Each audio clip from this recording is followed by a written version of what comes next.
as we go to the Morning View Heritage Area, there we'll see some folks reenacting, and it might be small this year, but we'll have reenactors like Simon Kenton on site.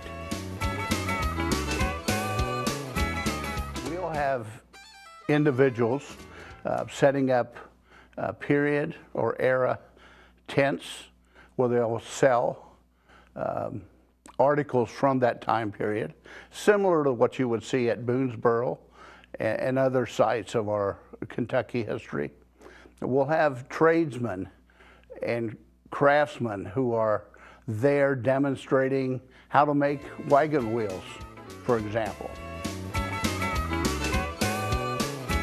We'll have some of the older tools and trades that were in place in Kenton County's earliest history.